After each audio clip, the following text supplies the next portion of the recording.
작년에 브라질을 다녀오고 나서 그쪽에 있는 선교사님들이 목사님 시간 내서 한 번 더 와주십시오. 제가 선사례를 쳤어요. 갈아타는 시간 빼고 공중에 떠 있는 시간만 24시간 걸려서 상파울로까지 갔다가 선교사 수련회를 마치고 돌아왔는데 다시는 가고 싶지 않았어요.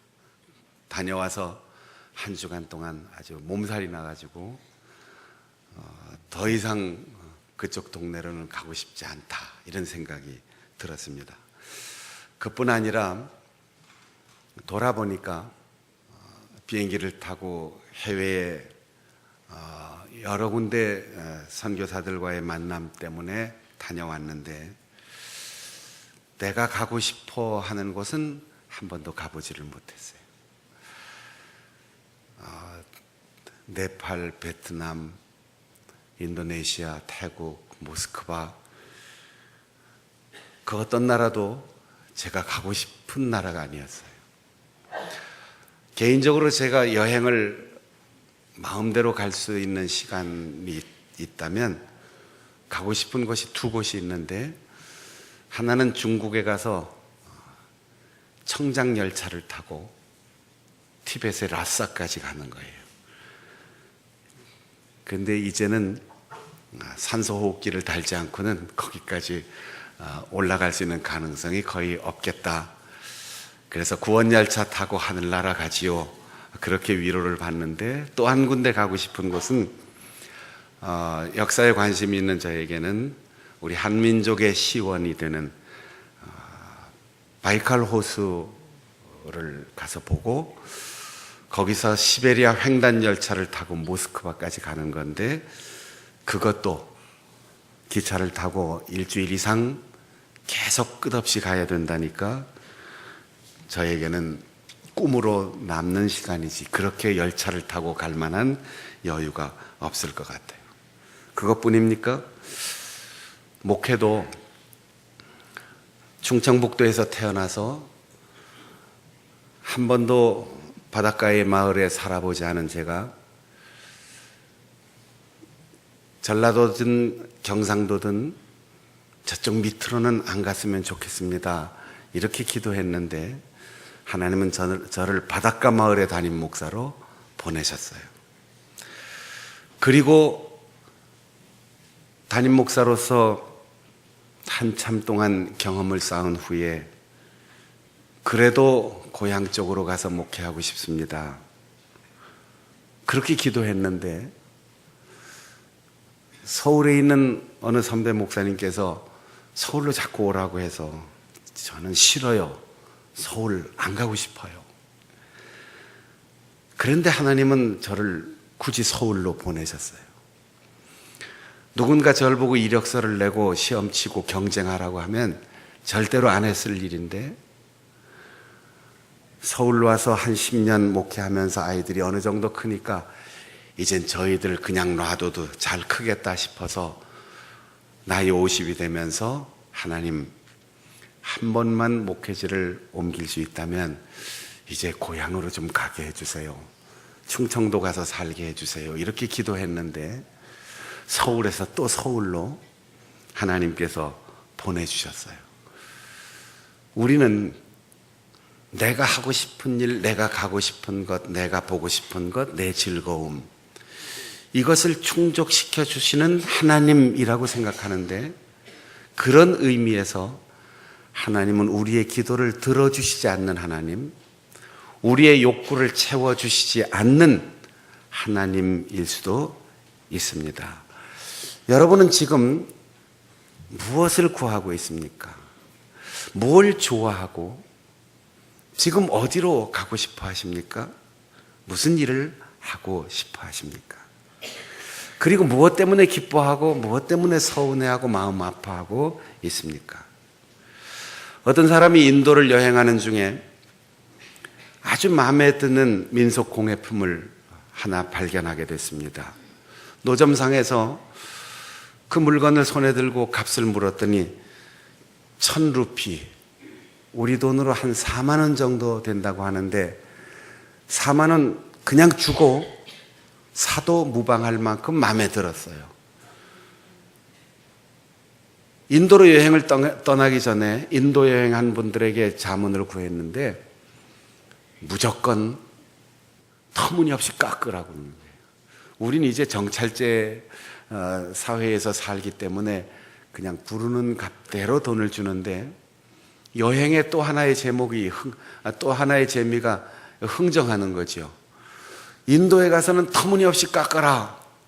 그래서 1,000루피를 달라고 하는 그 물건을 터무니없이 깎으라니까 100분의 1을 불렀어요. 10루피만 합시다.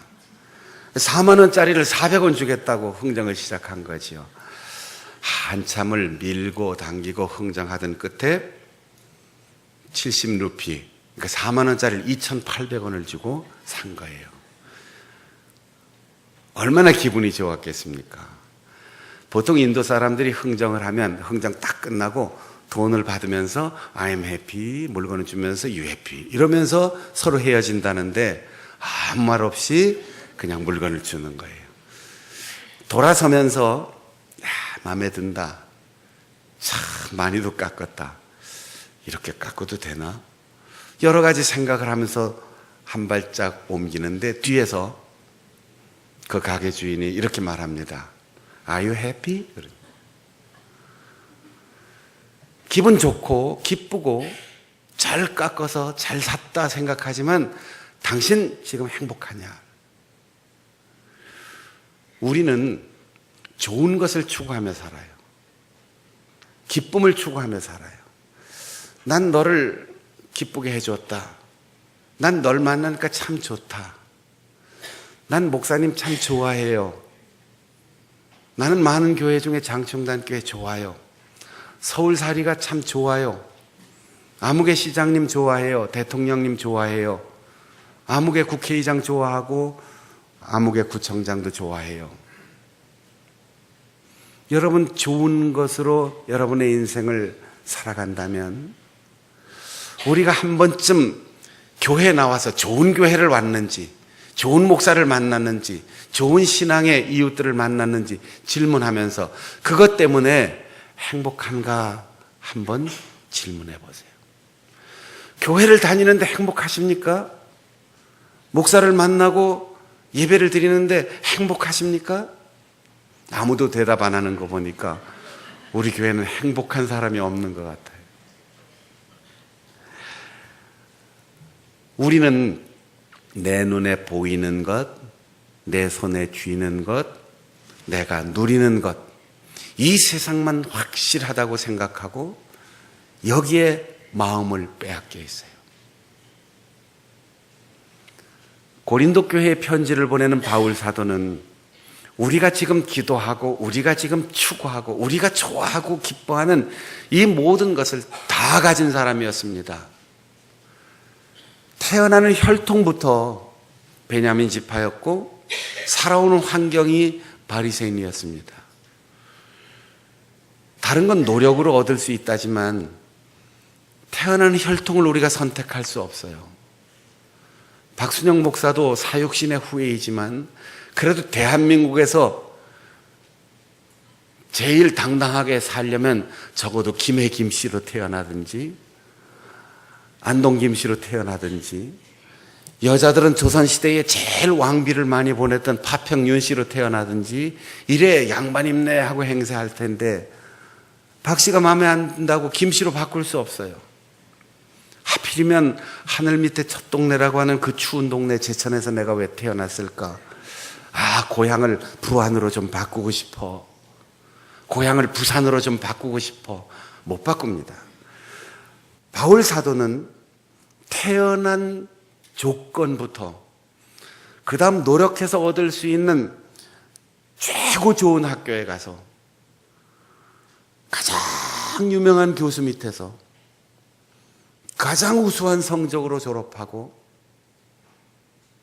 모든 사람들이 부러워하는 학자로서 정말 아무것도 더 바랄 것 없는 그런 인생을 살았고 뿐만 아니라 열정을 가지고 하나님 앞에 헌신해서 이단의 괴수라는 나사렛 예수를 따르는 무리들을 체포하고 감금하고 돌에 맞아 죽을 때 옆에서 박수 쳐주고 옷을 지키는 열심 있는 사람이었습니다. 그런데 바울 사도는 마음대로 뜻대로 다 이루었지만 기쁘긴 하고 좋아하긴 하지만 행복하지 못했어요. 다메섹으로 달려가던 그 말에서 떨어지면서 예수 그리스도를 만났고 그는 예수님을 만나는 순간 세상 사람들이 그렇게 부러워하는 모든 것 다 놓았습니다. 혈통도 가문도 학식도 율법의 열심도 지금까지 그게 최고인 줄 알았는데 마치 배설물처럼 느껴져서 버렸다. 그 이유는 예수 그리스도의 이름이 너무나도 존귀하기에 가장 귀한 것을 발견했을 때 지금까지 귀한 것인 줄 알았던 그 모든 것이 쓰레기처럼 여겨졌던 것입니다. 사랑하는 성도 여러분, 내 목숨을 걸고 내 인생 전체를 다 걸어도 좋을 만한 그 가치를 발견했을 때 그 사람에게 일어나는 현상을 혁명적 상황 이렇게 말합니다. 혁명은 지금 살고 있는 세상이 참 좋아, 난 만족해, 우리 모두 동의하지, 이럴 땐 혁명이 일어나지 않습니다.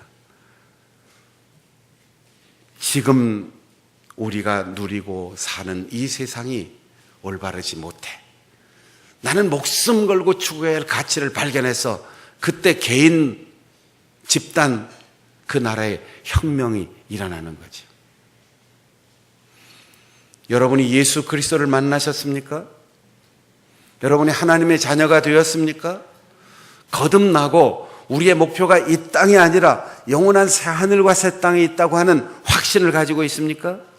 그렇다면 여러분 삶에 혁명이 일어났습니까? 여러분의 삶에 예수 그리스도를 믿고 교회를 드나드는 횟수만큼 어떤 변화가 일어나고 있습니까? 바울 사도는 말합니다. 우리의 겉사람, 외모는 점점 낡아져 가지만 흙에서 온 먼지에 불과한 우리의 몸이 흙으로 돌아갈 날이 가까워지만 나의 속사람은 날마다 새로워진다. 아침마다 거울 보시면서 아이고 벌써 세월이 이렇게 갔나? 벌써 이렇게 낡아졌나? 그런 생각 때문에 서운하십니까? 그건 늦추려고 아무리 노력해도 간발의 차이예요. 아무리 애쓰고 막으려고 해도 막을 길이 없어요. 부질없는 노력입니다. 오는 대로 받아들여야 돼요. 그러나 우리의 속사람은 날마다 새로워진다고 했습니다. 아이고 나이 먹고 머리가 휘어지고 주름살 생기고 눈이 흐려지면 얼마나 속상하고 섭섭해, 그렇게 묻는 사람도 있으면 저처럼 대답하세요. 난 지금이 제일 좋아. 앞으로도 매일매일 다가오는 내일이 흥미진진하고 더 좋아. 하나님이 우리에게 주신 그 때, 그 나이, 그 장소, 그 시간, 거기서 우리는 행복하게 살아야 돼요. 나의 기쁨, 너의 이익, 우리의 좋은 것, 그게 아니라 하나님이 기뻐하시고 나를 만나는 사람이 나 때문에 행복하고 그 행복한 사람을 보면서 내가 행복해지는 것, 이게 우리의 삶의 진정한 행복입니다. 다 같이 한번 해볼까요? 하나님을 기쁘시게, 사람을 행복하게. 우리는 이 가장 중요한 두 가지를 잊고 살아요. 하나님은 가끔 가다가 생각나면 부르는 그런 분.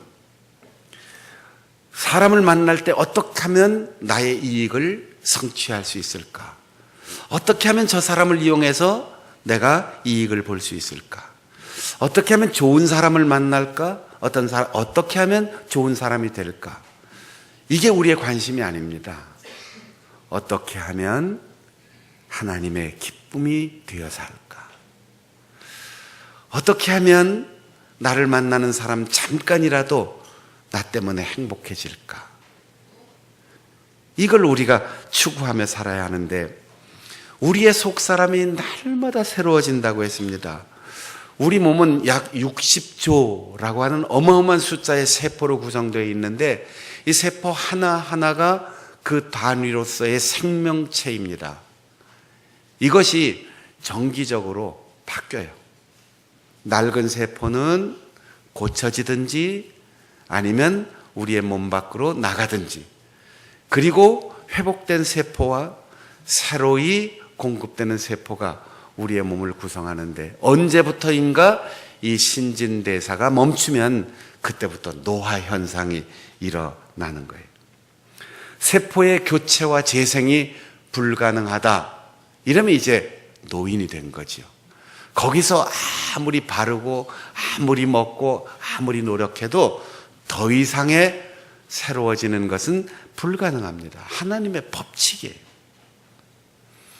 우리의 관심은 거울을 보고 좋은 것을 먹고 좋은 것을 누리고 어떻게 하든지 노화를 방지한다, 안티에이징, 말이 안 되는 얘기예요.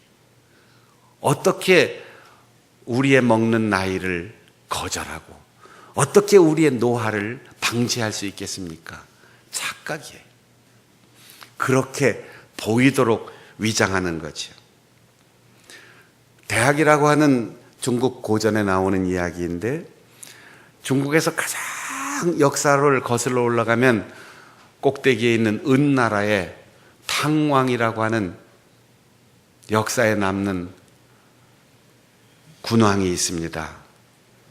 그는 매일 아침 세수할 때마다 자기의 세숫대야에 9개의 문자를 새겨놓고 그 문자를 읽으면서 세수를 했다고 해요. 구일신, 일일신, 우일신. 하루가 새롭게 살고 날마다 새롭게 살고, 그래서 매일 새롭게 살리라. 세숫대야 새겨놓은 글씨라고 해서 이 명반, 이 9문자를 매일매일 반복해 읽으면서 나라를 다스려서 역사에 남는 성군이 되었다는 거죠. 모든 것을 다 청산하고 일신합시다 이럴 때 매일 새로워져야 되는 거죠.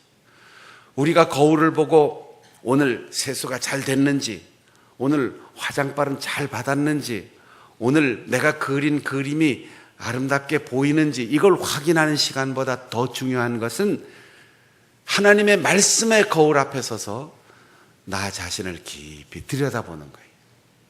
그리고 우리의 육신이 낡아지는 것과 정반대로 우리의 마음과 우리의 영혼이 날마다 새로워지는 것을 확인할 수 있다면, 육신은 낡아지고 무너져도 우리의 마음속 깊은 곳에서부터 신선한 것이 새롭게 성장할 수 있다면, 그 인생은 하나님께서 주신 소중한 인생의 길을 바르게 걸어가고 있는 겁니다. 고린도후서 4장 7절에는 바울 사도가 이렇게 고백합니다. 흙으로 만든 이 질그릇, 제가 자주 얘기하지요. 바울 사도의 외모가 얼마나 형편없었는지, 키도 작고 허리도 구부정하고 다리도 안짱다리에다가 매부리 코에다가 머리는 숱이 없어 다 벗어지고 눈병 때문에 언제나 눈곱이 껴있고 목소리도 시원찮아서 신자들이 편지를 볼 땐 힘이 있더니 얼굴 보니까 아이고 실망돼요.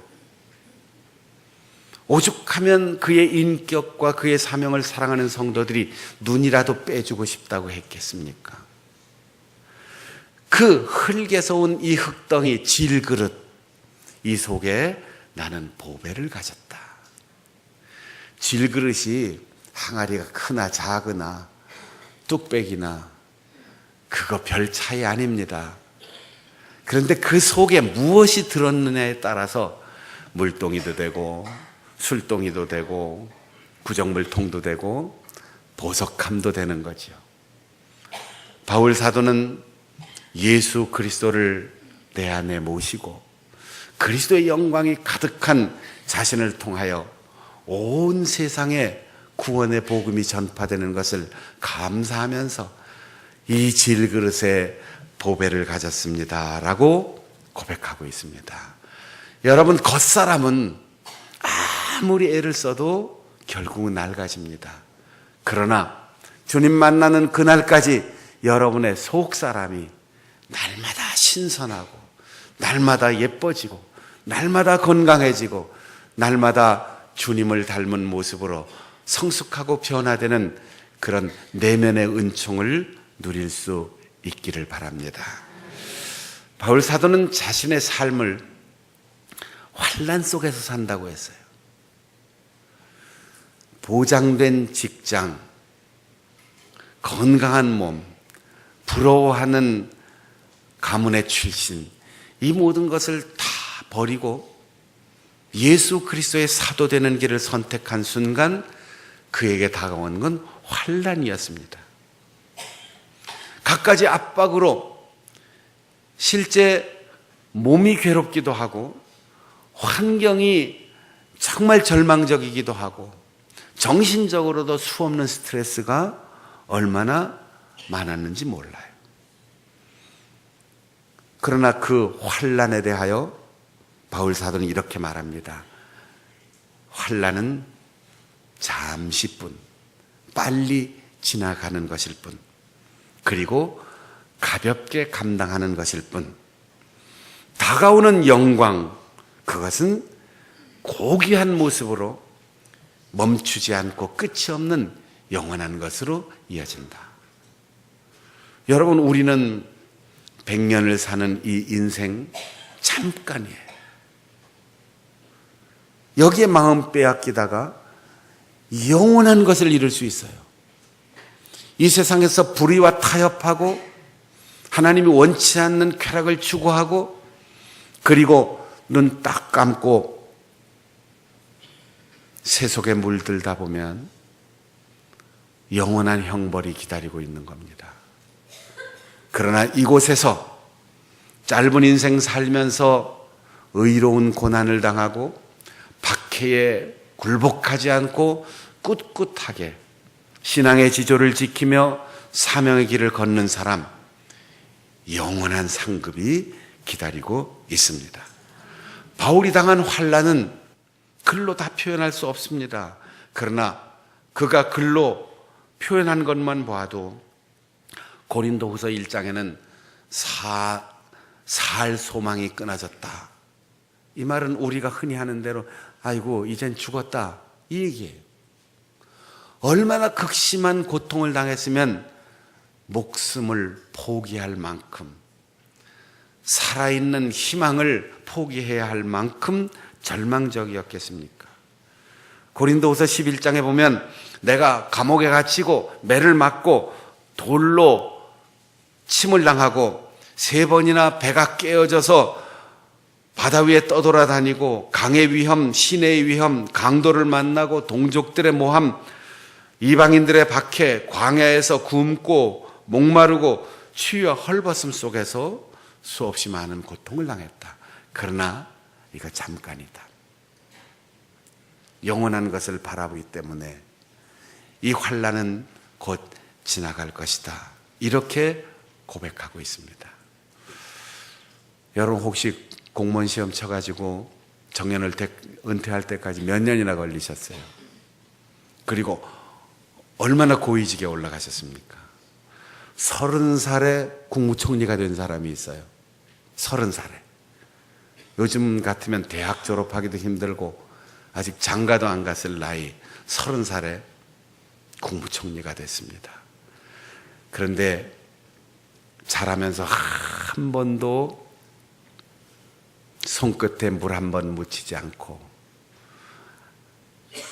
아버지의 사랑 속에서 곱게 큰 소년 17살에 집에서 쫓겨났어요.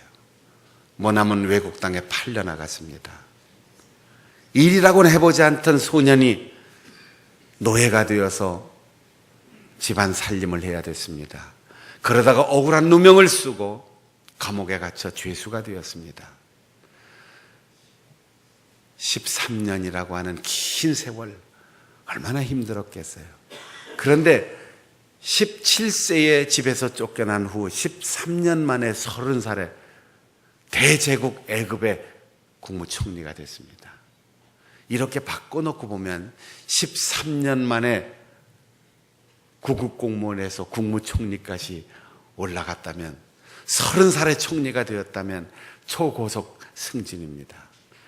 환난은 짧고 가볍게 지나가는데 거기에 보상해 주시는 하나님의 은혜와 그 환난을 통하여 얻는 것은 말로 다 할 수 없는 영원한 영광이라고 하는 것을 요셉의 삶을 통해서 우리에게 보여주십니다. 지금 여러분 어떤 환난을 당하고 있습니까? 어떤 어려움과 고통이 있습니까? 내 잘못과 실수라면 고쳐 살아야 되고 회개해야 되지만, 영문을 알 수 없는 고난과 연단이 있다면 조금만 기다리세요. 그러면 반드시 요셉을 이끌어 주셨던 하나님 그 손길로 여러분들의 억울함과 환난을 풀어주시고 멈추게 하시고 거기에 따른 영원하고 영광스러운 보상을 허락하여 주실 것입니다. 그래서 바울 사도가 말하는 거예요. 사방으로 우겨쌈을 당하여도 나는 쌓이지 않는다. 왜? 동서남북 다 막혀도 고개를 들기만 하면 하늘을 향하여 열린 기도의 문이 있고 응답의 문이 있음을 그는 믿었기 때문입니다. 우리가 주목하는 것, 우리가 학교 다닐 때 혹은 군대 생활할 때 지휘관이 주목! 그러면 거기만 딱 쳐다보고 시선을 다른 데로 옮기면 안 됩니다. 바울 사도는 우리에게 주목해야 할 대상을 분명하게 이야기합니다. 그런데 주목하지 않고 시선이 자꾸만 흔들리면 자세가 흔들리고, 자세가 흔들리면 벌을 받게 되어 있어요. 제식 훈련하는데 눈이 왔다 갔다 하면은 당장 눈에 띄게 되는 거죠. 우리가 주목해서 보는 것, 우리의 시선을 고정하고 계속해서 우리의 목표를 삼는 것, 그것은 보이는 것이 아니고 보이지 않는 것이다. 이렇게 말하고 있습니다. 베드로가 예수님이 바다 위로 걸어오는 것을 보고 깜짝 놀라, 주님, 나도 걷고 싶습니다. 오라고 하십시오. 오라. 주님이 말씀하실 때 그가 주님을 바라보며 한 걸음 한 걸음 바다 위를 걷는 기적의 주인공이 되었습니다. 그런데 주님을 바라보던 그의 시선이 바람 소리와 파도에 흔들려 파도를 보는 순간 그는 물속으로 빠져 들어가고 말았습니다. 여러분, 영원한 것을 바라보십시오. 눈에 보이는 것이 아닌 하나님께서 우리에게 허락해 주신 예수 그리스도의 십자가와 새하늘과 새 땅에서 얻을 생명의 면류관을 바라보십시오.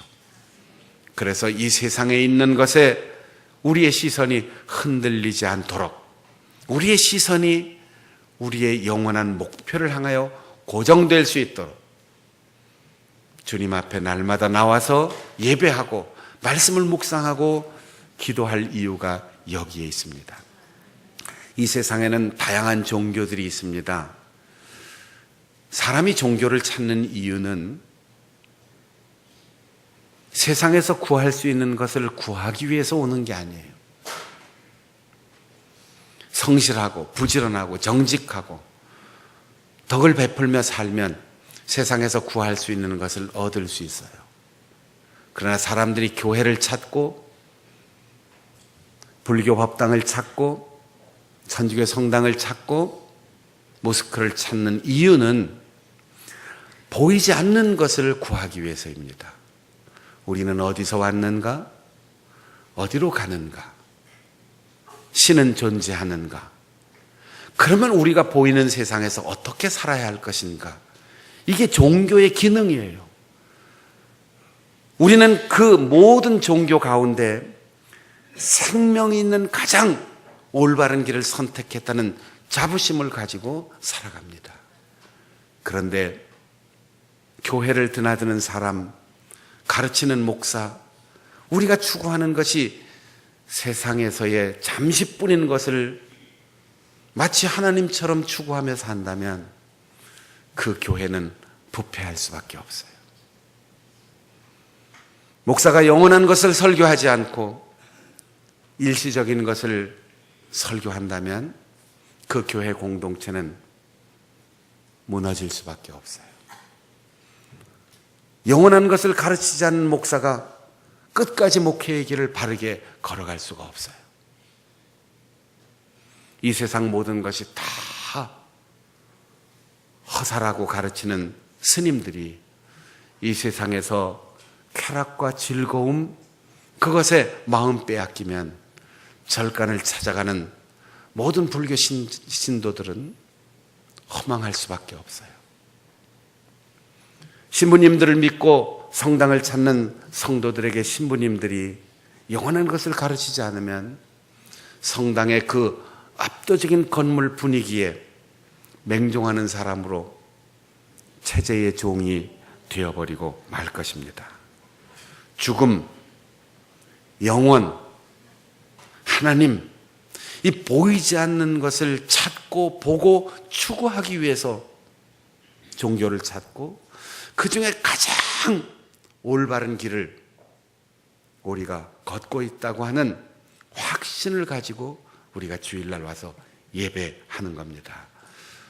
여러분이 거울을 보고 자신의 결점을 찾고 고쳐나가는 것처럼 이곳에 와서 예배할 때마다 눈에 보이는 것이 아니라 보이지 않는 영원한 것을 볼 수 있는 영적인 눈이 열리고 말씀의 거울에 비추어 우리 자신의 내면을 깊이 성찰하는 가운데 속사람이 날로 새로워져서 환난 중에서도 영원한 영광을 바라보며 마지막 날 주 앞에 섰을 때 생명의 면류관을 받을 수 있는 우리 모든 성도들 될 수 있기를 바랍니다. 기도하겠습니다. 우리